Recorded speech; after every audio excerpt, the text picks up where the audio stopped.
and welcome to Real Unstructured. This is a special episode today, but I am your host, Narissa, and this is a platform specifically designed for millennials to showcase their God-given gifts and talents with the world who have used unstructured, unconventional, and unapologetic means to pursue their dreams.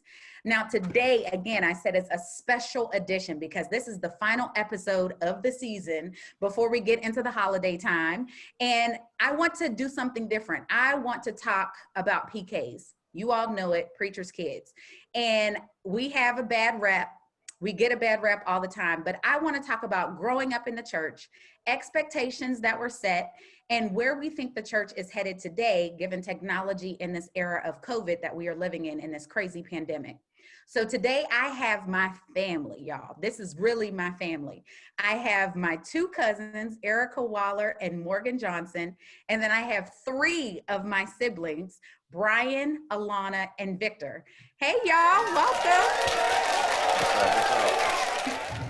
Hey. Now, Erica, you've been through this before because we talked about Quinn Center. So, you back for a second part. There you go. So I want your honest opinions. First question. I want each of you to explain your experience growing up in the church. Was it good? Was it rough? How was it for you? So let me go ahead and turn to my baby brother, Brian. Brian, how would you describe your experience? So what I would say, my experience overall, I feel like it has been a good experience, right? As you said, I'm one of seven, second youngest, also the baby boy. So I feel like I did get away with a lot of things, right? I got to see from my older siblings how they conducted themselves around church people outside of church. Also got a chance to hide, right? For the most part, Riss, you were front and center. You was following in dad's footsteps to a T. You there. Vic would also, he had his own little lane. He did his own thing. And, because we all had to do something, we had to participate in church, right? I was like, all right, cool. I'm gonna go in the back. I'm gonna be with the cameras, with the five people that are on the camera ministry. And I'm gonna hide myself in the back and I'm gonna make my moves that way. And so I kind of stayed away from the church scene and jumping around and all that. So I didn't get a lot of which we're going to dive into a little bit later. I didn't get into a lot of the criticisms that a lot of PKs had to go through because I kept to myself, and just my attitude in myself and who I am, I kept to myself. So when I look back on it, any church experience that I had was more of a family type environment. So that's a good answer. Okay. Morgan, how was your church experience, cuz? I would say overall, nothing's perfect. So you kind of take the good with the bad and you deal with it. And that's also kind of like what Brian said with his personality. That's my personality. I'm kind of just all right, this is what it is. You got to deal with it, move forward. I think there are a lot of things that come along with being a PK that you either hate or you love, and that then will determine whether you feel like it's a bad experience or not. But I also think your experience as a PK is determined by your parents and how they view your role. So for some PKs, if they have the type of parent where they're we're all called to ministry, and then that can provide a lot of pressure on the child. That wasn't necessarily my experience. This wasn't, my dad's call wasn't the call for the whole family. He was kind of this is my thing. Yes, for us, we had to participate in something too. So you have that option. That part of it. So for me, it was music ministry, choir, praise team, all that stuff. But that's a hard question because I feel like it's all I know. So I can't really compare it to anything else. I don't have an experience where my dad isn't in ministry. So my life is just my life. And that's kind of how I feel about it. I like it. I like that answer. We're probably going to hear something crazy, y'all, so I apologize in advance. Victor, what's your experience, man? I don't really have anything crazy to say. It was a good time. I enjoyed being a PK. You gotta. For me, I carried the namesake, so I had the same name as my father. So you got to deal with the pressure of in our kind of world being almost perfect for other people. Um, Yeah. so battling that perfection, probably where everybody's looking at you, every move that you make, um, and being criticized for things. That just comes with the territory. But I mean, personally, I wouldn't have wanted to grow up any other way. You get the best with it, you get the, I wouldn't say worse with it, but you get the good and bad of it all. And I enjoyed it. Roll with the punches. I like that answer. Good job, Victor. Look at Victor. E, how was your church experience growing up? Um, I mean, overall, I think it was fine. Like Morgan said, like I don't really know any other context of growing up, so it just like is what it is. What I will say is, out of me and my sister, I am more vocal and I am more like I'm gonna tell you how I feel and I don't care. And I think that probably was one of my biggest struggles as a PK, trying to navigate like I don't really take anything from people. So, when I disagree with something or when I'm upset about something or if somebody's trying to come at my family, like I'm gonna be the one that like says something. I'm not gonna sit back. I'm not gonna, be quiet and just let it go. So I think growing up, what was harder for me is kind of being held to a standard that it was kind of like inappropriate for me to be vocal, right? So it was like regular kids could say and do whatever, but God forbid I do that. Now I got a deacon running to my dad, or I got a trustee saying, well, I heard Erica say this in the hallway. So I think for me, being the type of person who is not, I don't hold my tongue, and I still don't to this day. So you love me or you hate me. I don't know what to tell you. But right. Take it or leave it. Listen, being that type of person, I think that was challenging for me, navigating when and where to say something and when and where to shut my mouth. But as a kid, you're learning and growing and trying to navigate that just in general. So I think the hardest part for me was that. But again, like I don't have any other context. I mean, there's a lot of perks that come with this thing. So I mean, I'm not mad at it. But I think that was the most challenging part, trying to navigate growing up, trying to figure out who I am, but also being under this spotlight that I honestly felt was like really ridiculous. Okay. Alana, what was your experience growing up in church? So I think everyone has already said it so well already. I think the PK experience is a unique experience in and of itself. I think everyone has already sort of touched on that of it's not a life that you asked for. It's a life that you're born into.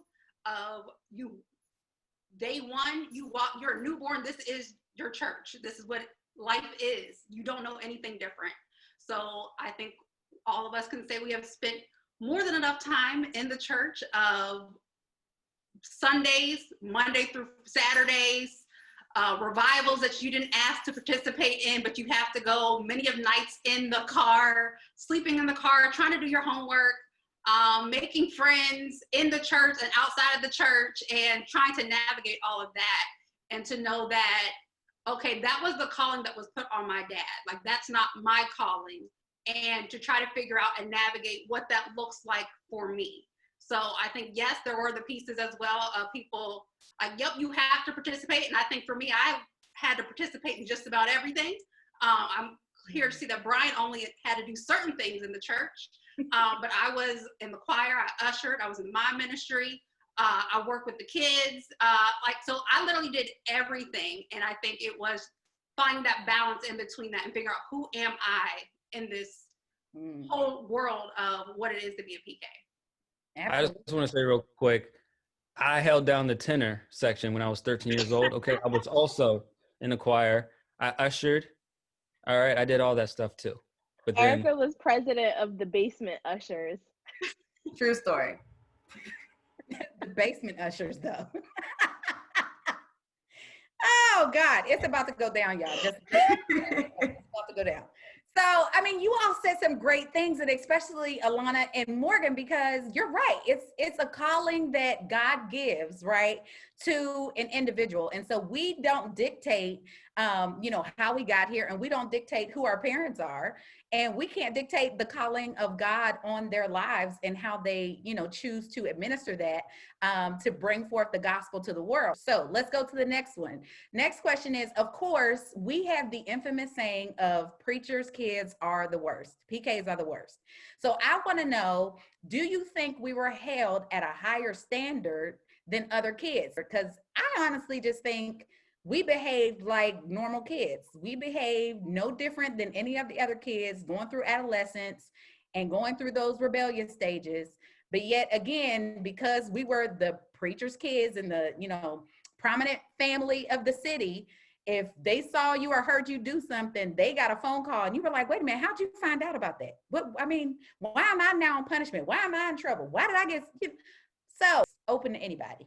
I'll say this. I think that, and I think we all know, I think our parents did a really good job of allowing us to be normal.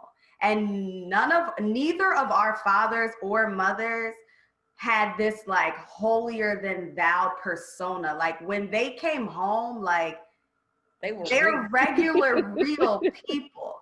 And I think that this perception of I don't think that any PK is worse than anybody else. But what I do think happens is there's a lot of, and I hope this isn't wrong for me saying, but there are a lot of preachers and preachers' families that operate in this holier than thou mentality. So their kids, they're not allowed to do this and you're not allowed to do that. You got to wear your skirt to your ankle and you got to have your neck covered and you can't go to this party. You can't do that. And what happens is, just like any other kid who's sheltered, you get out in the world and you act crazy. Go buck wow. Right. Whereas I think that, and not to speak for y'all, but just from growing up around y'all's family as well, I think our parents did a very good job of just allowing us to be real and to be normal and not make it seem like being a pastor's kid, a preacher's kid is a thing. So I think it's all about the humility, just allowing you to be just because I'm a preacher doesn't mean I'm God, right? I'm a normal man. My family is normal. My kids are normal. And that's how we ended up as crazy as we are. But we're able to be normal and have fun together. But I think that the perception of preacher's kids going wild isn't necessarily preacher's kids going wild. I think it's just sheltered kids going wild. And I think it crosses whether your parent is a preacher or whether you just grow up in this home where you ain't allowed to do nothing. So that's what I think. Kind of similar to that. I think, and this will probably be the thing that I keep going back to, it all goes back to what home is actually like. So just to throw that out there, I'm a therapist. I have a background in family therapy and all that stuff. So I'm always thinking and, speaking from a family systems perspective. Anyway, I think, so I can think of two experiences for me personally where people tried to pull the whole, you're a PK, you should be better than this, or you should do better than this. And I remember how my dad in particular, my parents responded. So one time, 11th grade, I'm at a party, a school dance type situation. And unbeknownst to me, someone took a picture of me dancing with this guy. And next thing I know, they sent the pic. Well, this was back when you had to get them developed and stuff. So there's a printed picture of me dancing with this kid at a party on my dad's desk at church. And so, of course, that then puts my dad in an awkward situation because he's like, I got my chief of staff, like, yo, what's up with your daughter dancing on this kid? I'm 16. Like, what do other 16-year-olds do at like parties, right? Right. And so he sat me down. He was just kind of like, had the whole, we gotta, people pay attention to what you do, blah, blah, blah. I didn't get in trouble. And we had a really kind of honest conversation about living in the public eye. And that was more of the conversation. It was never about shoulds or shouldn'ts. It wasn't about protecting even his image or I am a pastor, so you should, blah, blah, blah. It was more so just, let's talk about what it means to live when people care about what you do. And I think even having that perspective helped me to develop more of like autonomy over my own choices and not making a decision based off of, well, my dad's a pastor, so I have to finish the sentence. So I think for me, with all of this, it really is a matter of what is the conversation at home and how does the preacher, so for us, it's our dads, but for somebody else watching, maybe it's your mom or whatever. What does your parent view as their call versus the family's relationship to their call, and navigating that together? Because I think when, like my sister said, when a pastor has an exalted mentality of their call and they place it on their kids and their family, I think that's where you get into dangerous or unhealthy territory.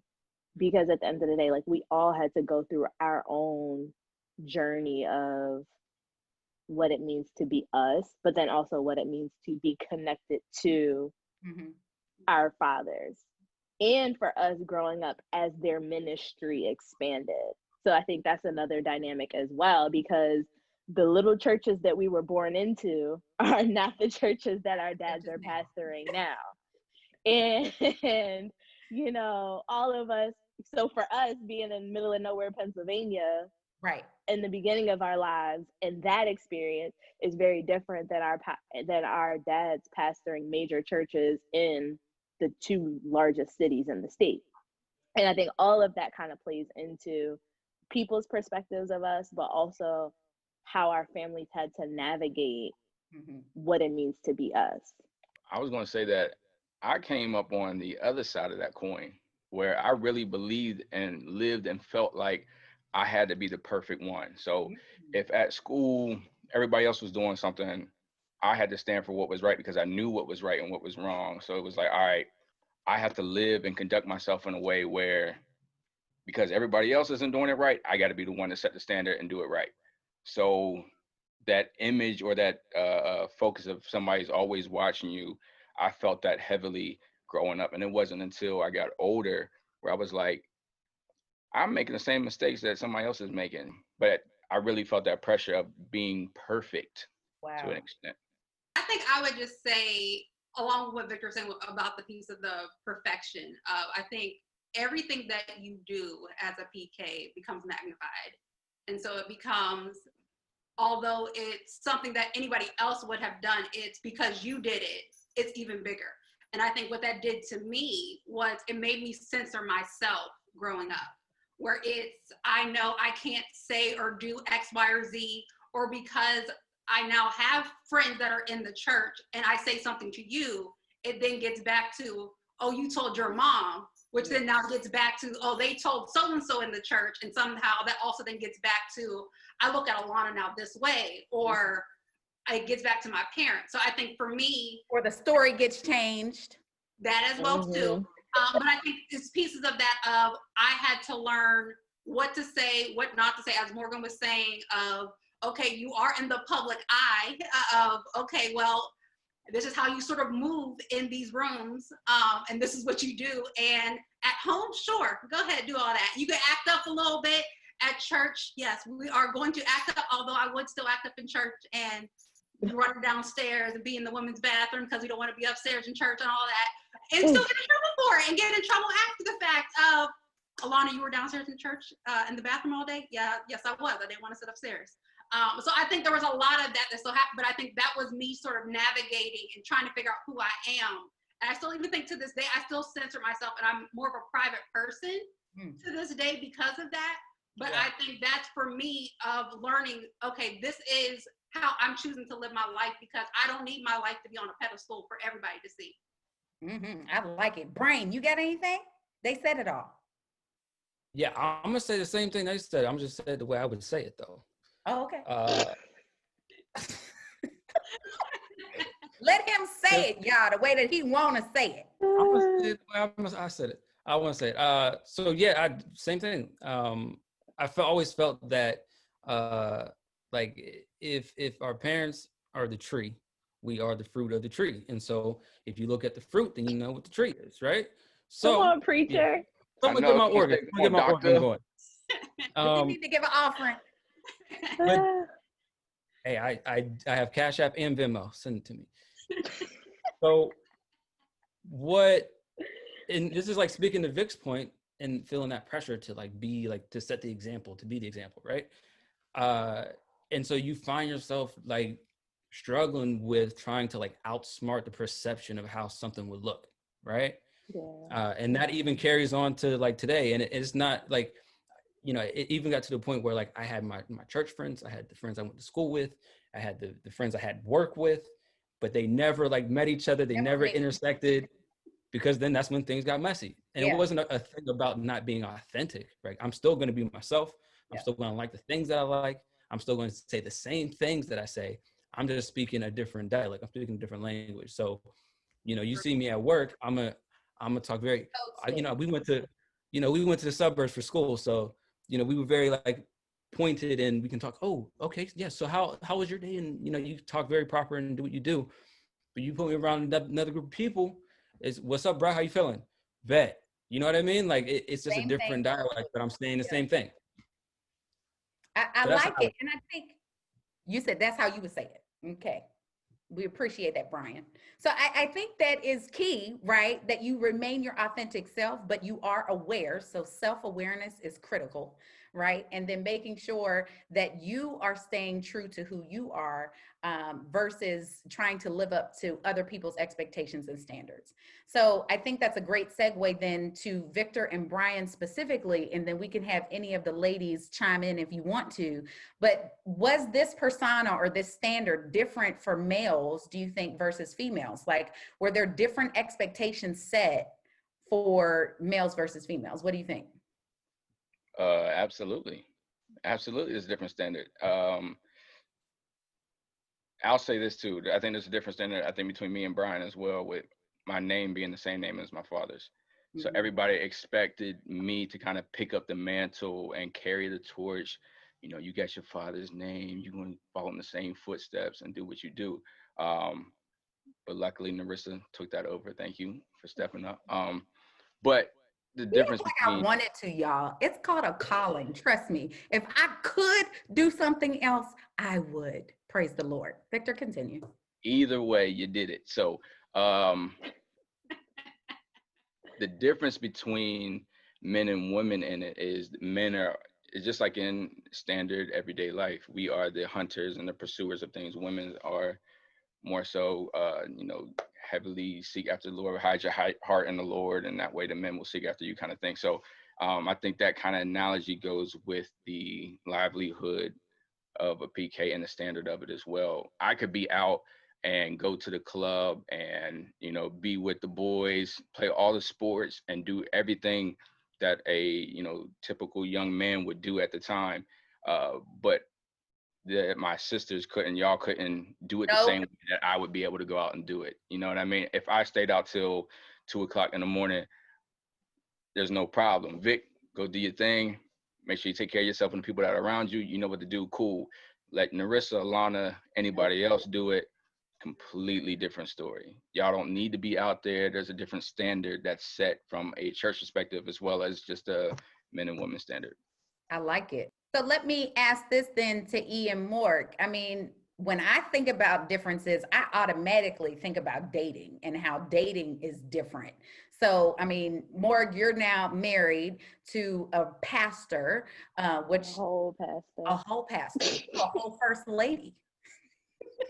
So, I mean, Victor talks about me being, a reverend, ordained reverend. Now I'm pursuing my doctorate in ministry. You're, married, a pastor's wife, and more.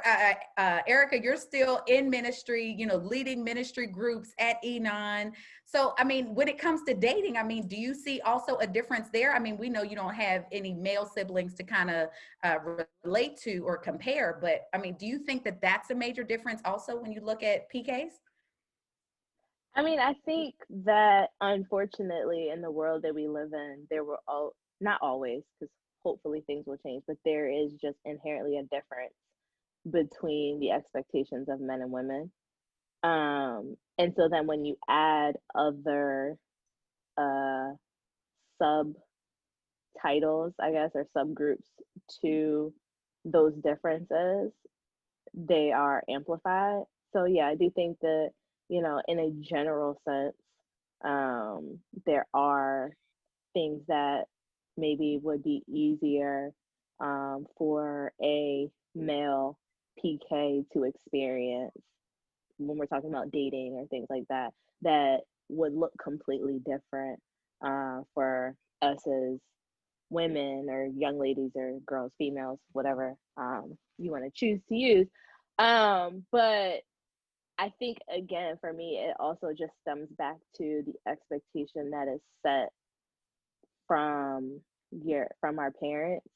So I don't remember if y'all were there, but I just remember, I think it was like my dad's like 10th, it was like 5 or 10 pastoral anniversary. And my mom did this whole like, this is my man and this is my family kind of speech. And she kind of set a precedent of like, basically, we're going to do us.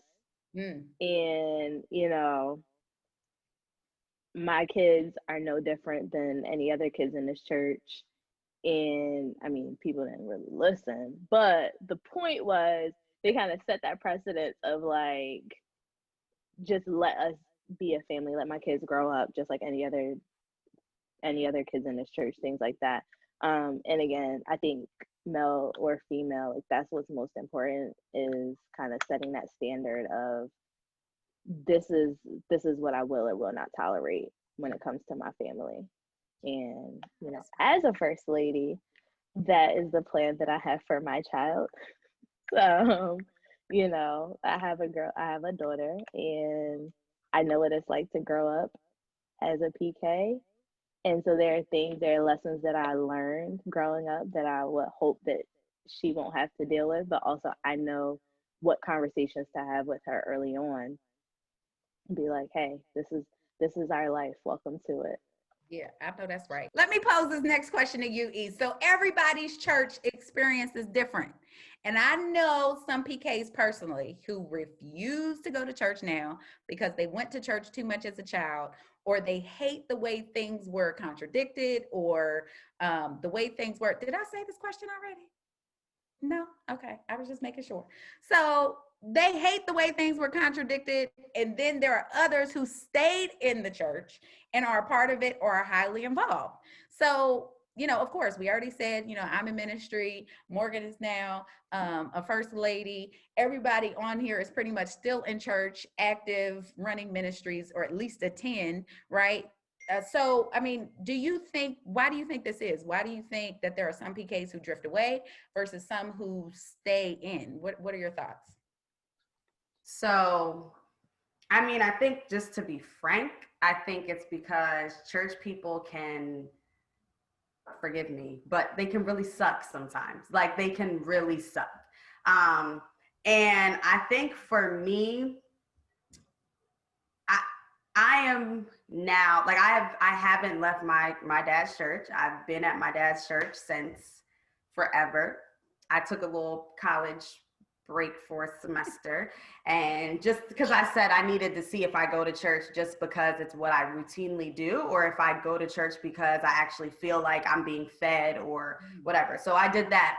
but I have stayed and I am in leadership, and I mean, it's hard. It's really hard. I think as an adult, it's more of a struggle for me than it was as a kid. I think as a kid, your parents have the ability to kind of protect you from a lot of the foolishness that is actually happening. And I think what happens for some people when they get older and they realize that maybe like people aren't who they say they are, or you know, the drama or like the politics around church and all this stuff, a lot of people are just like, I ain't doing this, like it's stupid, like why am I going to go through this? I think for people who stick in it like myself, like I mean, I don't go to church because of my dad, you know, I don't go to church because I just want to, you know, oh, I'm gonna just go support my dad. Like I love him to death and I think he's a dynamite preacher, but I don't go to church for him. So I think that like for me, what's hard as an adult, for me, what's hard as an adult is navigating, hearing the drama, you know, trying to stay in leadership, and people always look at you as like the little kid that you were, not recognizing you as the adult that you are. And like, I'm sure Narissa, you kind of understand this too. Being in leadership, when you're trying to lead and these people who are supposed to be following you are looking at you like, oh, she just little Grigsby or little Waller, it's not helpful. So I think that what happens for some people is they just don't want to deal with it. When you get older and realize that there's so much more to church than the hallelujah on Sunday morning.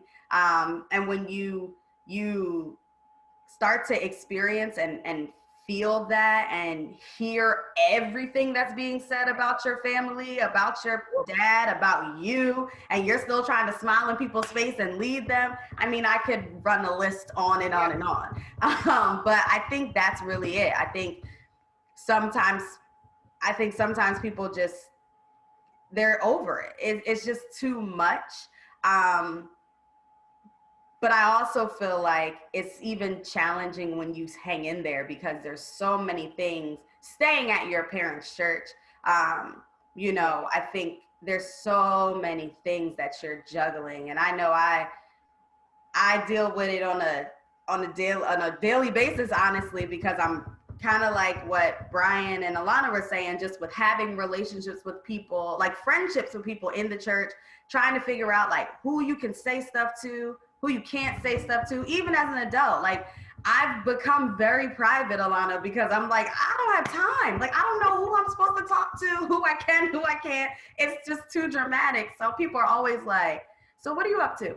Nothing, I'm chilling. Like it is what it is. But I think it's hard. I think it becomes like too much trying to just enjoy life and then try to deal with all of that. Some people are just like, I'm not doing it. And it just don't, I love that though, E, because you're right. It has to come down to a personal relationship between you and Christ yourself, and not being there just because your father is the pastor or my mother does X, Y, and Z. But do you really have a relationship with God for yourself? So I'll say for me, my journey, once again, as I was saying before, it's been a journey being this PK, what people are looking at you as a child, you're now an adult.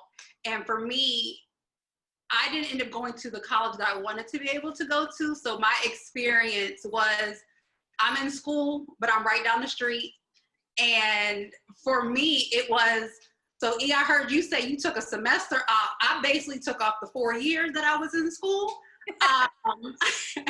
And it really like, so I did come back for Easter and I brought some friends with me.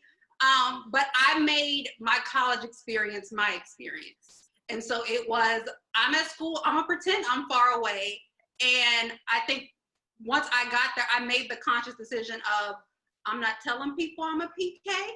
I'm gonna go ahead and live my life. And then there were certain people that as I got to know them, like I would tell them certain things, or other PKs that I met through there, like, okay, we can talk, we can have this whole conversation, but also we ain't trying to tell the whole world that we here, because we just trying to live this life and we're just trying to navigate through it.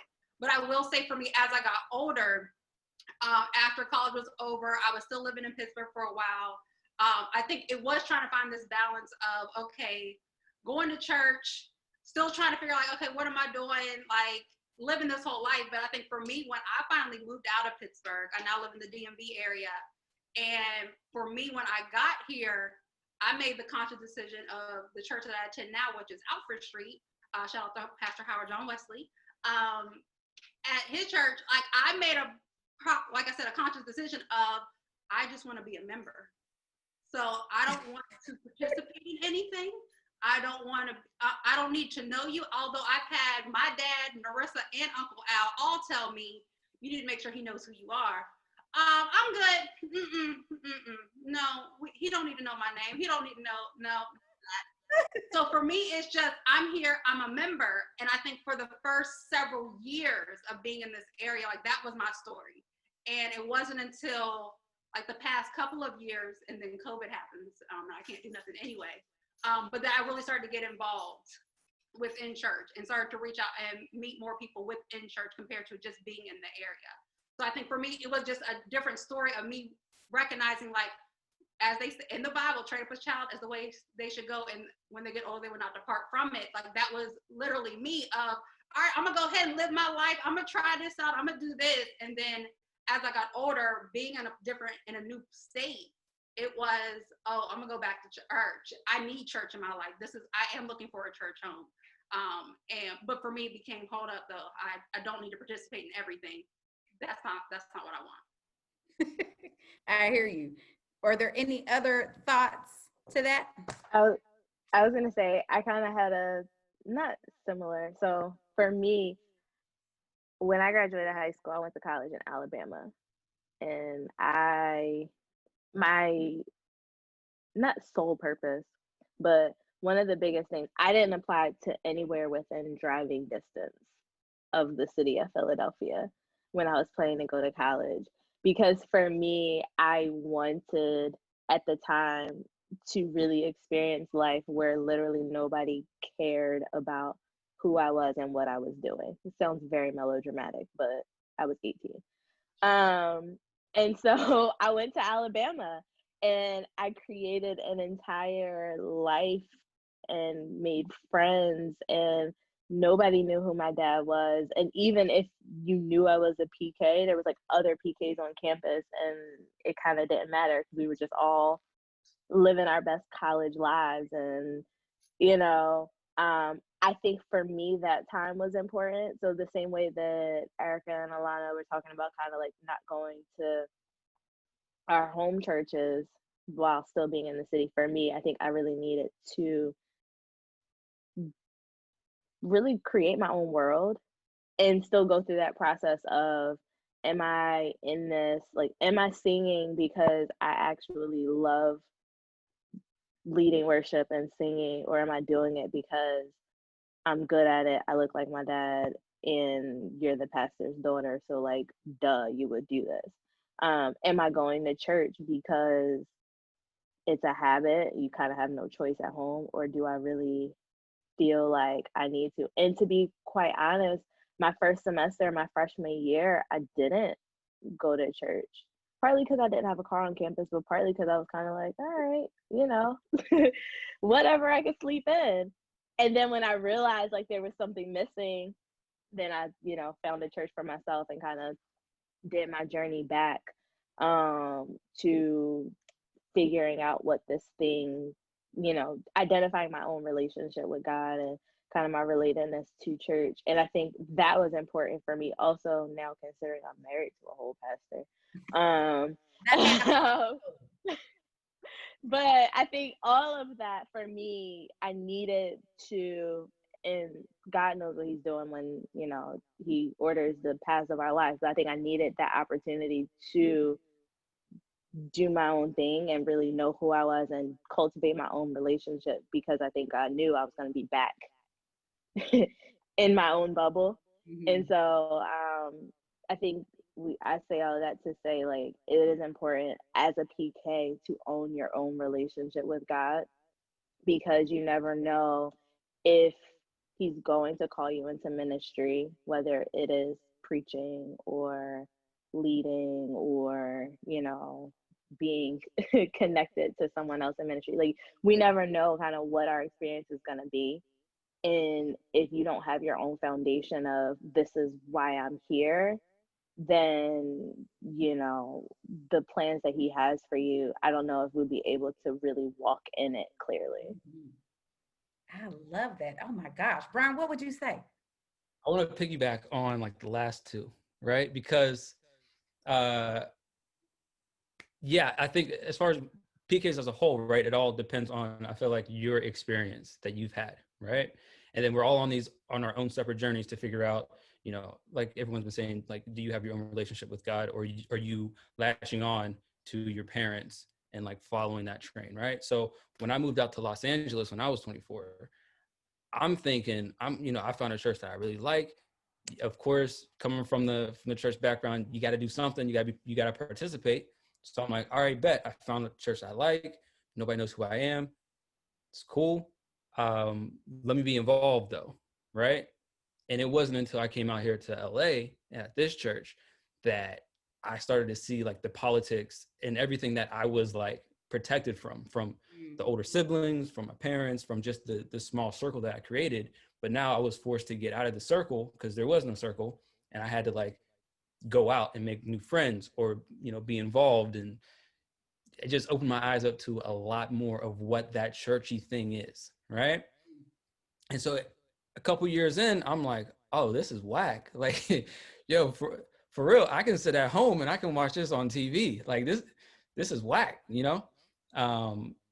But then I thank God for that though, because it turned from like a duty that I felt like I'm a PK, I have to do something in church, to my ministry ended up being like, I would still like, I'm good to like, we with the guys and we're about to go out for the night, and we sitting in the car, we driving to the spot, and I'll be like, yo guys, let's talk about Isaiah, and I'll throw out something like, yo, I was reading this thing, and they'd be like, all right, that's just Brian. Like, Brian does that on our way as we're pre-gaming. Like, that's just what Brian does. And so it became like, nah, it's still like, it's been instilled in me, it's been embedded in me. And like, it showed me that I do have a relationship outside of my parents. I love it, because that's a great segue. And Victor, I want to pose this next question to you. You only have 2 questions left. So Brian said, all the politics, I was kind of shielded from that. I could stay at home and watch it. And now, because of this pandemic, we are at home watching church, right? So I don't know about y'all, but I miss church. I miss the 2 hours worth of church. I miss shouting. I miss the fellowship. I'm one of them ones, I will shout in a second, run around the corner. Like, that's just me. I miss church. So this kind of watered down, hurry up, get them in, get them out, this kind of robotic in and out 35 to 45-minute service, I can't stand. So how do you think the church will evolve in the coming years? And do you see an impact with the advancement of technology like we're seeing now with live stream and Zoom? And of course, like I said, dealing with this pandemic of COVID-19 and the constant fluctuation of numbers, how do you think that church will evolve in the coming years? Victor, what do you think? I think that at the end of the day, there's no substitute for the real thing. No matter, watch online, you read the Bible, you do your own meditation or your own Bible study via Zoom, whatever the case is. There's nothing like the real thing, being there, fellowshipping, when 2 or 3 are gathered together. Thank you, Lord. We gonna get the offering. But yeah, that's what it comes down to. There's nothing like being there. It's like the same question you would pose to an artist that says, are you still going to go out and perform live to tour different cities? It's like, absolutely. You want to go see your favorite artist live. I'm saying that to say that the experience that you have, the spiritual experience you have in church, live in the presence, there's nothing like it. So I think that will always be a staple. As technology keeps developing and all of that, though, people are going to choose to sit at home and send their ties electronically. And, I think it can only help and not necessarily hurt, in my opinion. Okay. Anybody else? What are your thoughts? I think the blessing of COVID is that it has put everybody, or I put most churches on an even playing field. So because everything's on the internet, you now get more exposure to churches that maybe we would have never heard of prior to COVID, or you get to see pastors that you usually would have to fly or drive or whatever to hear. And so I think once things open up, I think that more churches will probably grow because you're now exposed to more than just the family church, or this is grandma's church that everybody's been going to, and you don't really ask any questions, you just go because the family, great grandma is buried in the backyard kind of thing. So I think the advancement of technology has just exposed everybody to more ministries.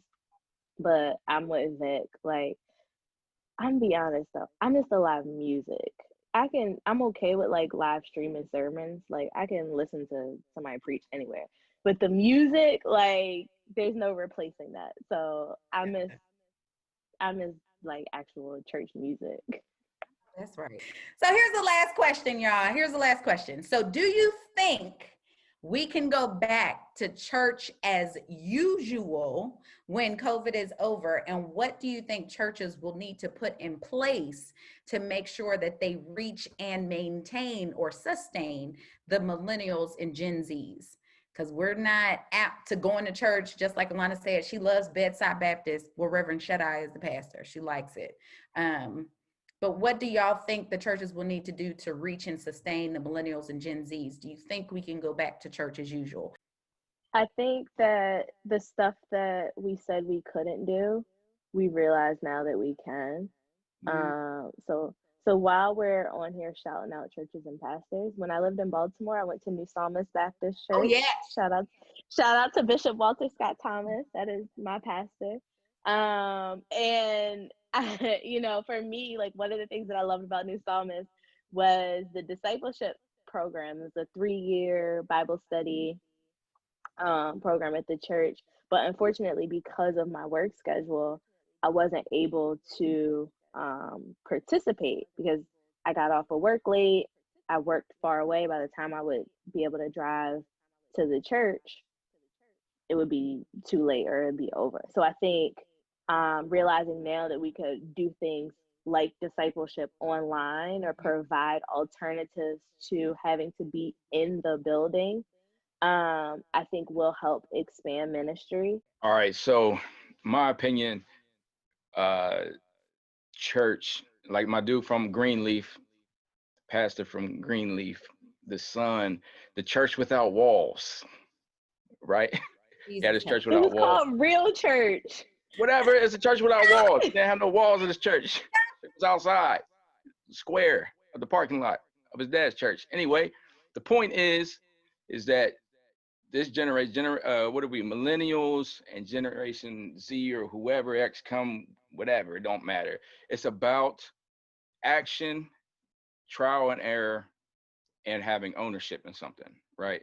So Right, I hear take you. the walls of the church out, take the walls, the actual building out. We want to be a part of action where we're thriving and we have ownership in it, right? So at the end of the day, the Holy Spirit is going to do what the Holy Spirit does and touch people and all of that. You don't need the 4 walls to do it. Make us come together for a reason, for a purpose. If we're going to get together for a service and to have a good time in the church, make it worth it. Let's put that thing on. We don't need it every Sunday or whatever the case is. We might come together one Sunday out the month or, Saturdays, Morgan. But make it worth it. You know what I mean? Make it the event that's supposed to be where we all come together now. Other than that, let's build programs, because at the end of the day, it's a nonprofit and the eyes of the government. It's a nonprofit organization. So let's put some action into what we do. Let's get wealth management, financial management. Let's all get together and buy some property, buy some land, and now we have ownership in what we're doing. You know what I mean? So conduct it in a way where church is about improving the individual from the inside out, and the way that we live, that we can now impact ourselves, our families, and then ultimately our communities. And that's what the new wave of church, I think, should ultimately go into with the technology and everything. Oh, he's But spitting tonight. Oh, Jesus. Come on, Brother Vic. Yes, I'm going to send you an offer myself.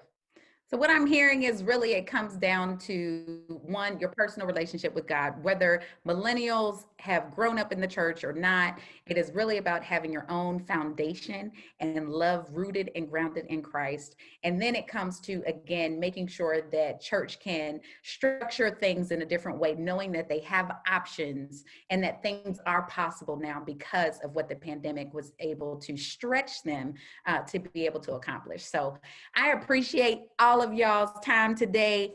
And we had some real talk from real PKs about life and how we move forward. But I appreciate everybody. So thank you all for joining on this episode.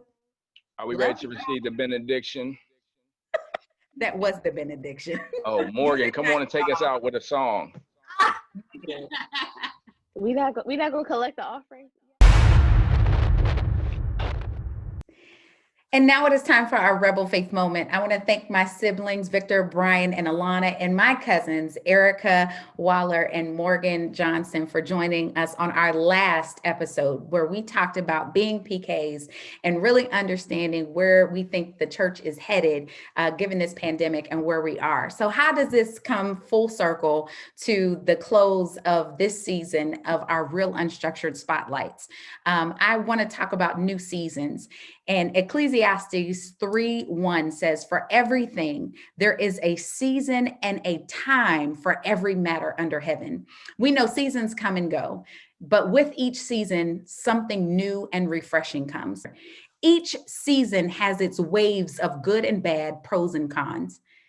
And just like PKs who have to deal with the pros and cons, dealing with the good and bad of church experience, it all comes down to our own foundation of faith.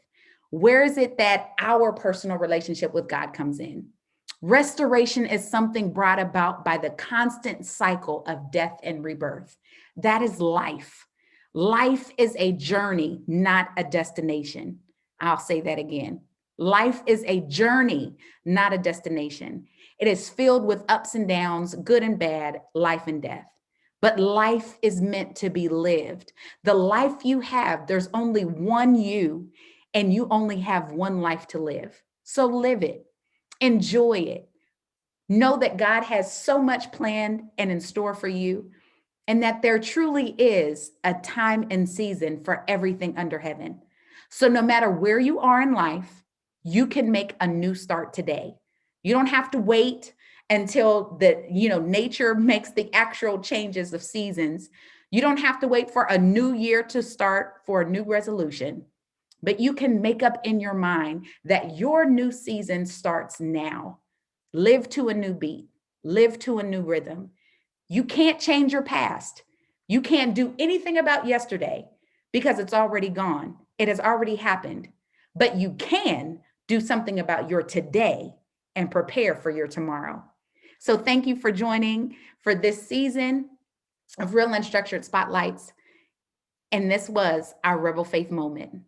For there is a new season that is coming just for you. God bless you.